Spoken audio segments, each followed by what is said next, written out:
Doubtnut पर होगा आपके सारे फिजिक्स के इंस्टीट्यूट मैथ्स का सफाया। बस अपने फोन से क्वेश्चन की फोटो खींचो, क्रॉप करो और तुरंत वीडियो सोल्यूशन पाओ। डाउनलोड कीजिए डाउटनेट ऐप अभी या फिर व्हाट्सएप कीजिए अपने डाउट्स 8 400 400 400 पर।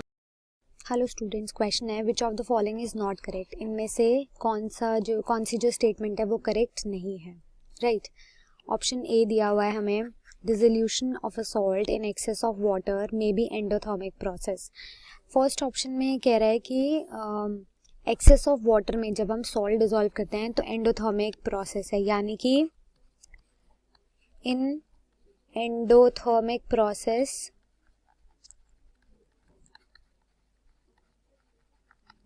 जो एनर्जी होती है, ये हीट होती है, वो अब्जॉर्ब होती है, ठीक है, हीट इज अब्जॉर्ब्ड।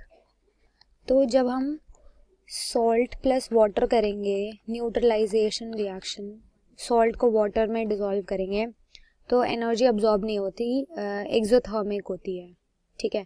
तो ये वाला जो हमारी स्टेटमेंट होगी ये होगी फॉल्स। ये नहीं, हमें बताना है नॉट करेक्ट। तो ये वाली जो हमारी स्टेटमेंट होगी, ये होगी ट्रू, बिकॉज एनर्जी रिक्वायर्ड ही होती है in neutralization reaction energy is absorbed और रिक्वायर्ड, ठीक है। तो ये हमारी स्टेटमेंट जो है ये सही है, तो करेक्ट तो नहीं होगा। नेक्स्ट हम डिस्कस करें कि न्यूट्रलाइजेशन इज ऑलवेज एक्सोथर्मिक। तो अभी हमने डिस्कस किया कि न्यूट्रलाइजेशन रिएक्शन क्या होती है, acid plus base gives salt plus water. ये जो न्यूट्रलाइजेशन रिएक्शन है ये एक्सोथर्मिक प्रोसेस नहीं होगी, क्योंकि फर्स्ट ऑप्शन से हमने डिस्कस किया एनर्जी अब्जॉर्ब होती है, तो ये एंडोथर्मिक प्रोसेस होगा। तो ये वाली जो हमारी स्टेटमेंट है ये करेक्ट नहीं है, फॉल्स, ठीक है। तो ये ऑप्शन हम कंसिडर कर सकते हैं। नेक्स्ट ऑप्शन में हमें बोला है the absolute value of enthalpy can be determined by calorimeter.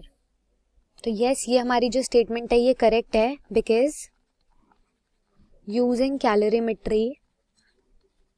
Calorimeter का अगर हम यूज करें तो we can determine change in enthalpy, ठीक है। चेंज इन एंथैल्पी हम डिटरमाइन कर सकते हैं, तो ये स्टेटमेंट हमारी करेक्ट होगी। नेक्स्ट ऑप्शन अगर हम डिस्कस करें, the heat of reaction at constant volume is denoted by delta you.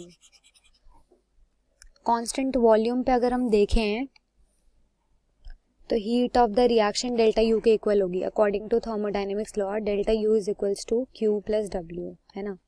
और डब्ल्यू क्या होता है, P delta we.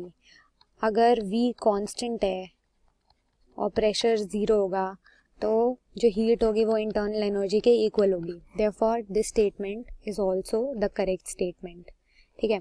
So based on all the above 4 options, जो स्टेटमेंट करेक्ट नहीं है वो होगा option B, that is neutralization is exothermic, जो कि हमारी करेक्ट स्टेटमेंट नहीं है। Therefore option B is the right answer. Thank you.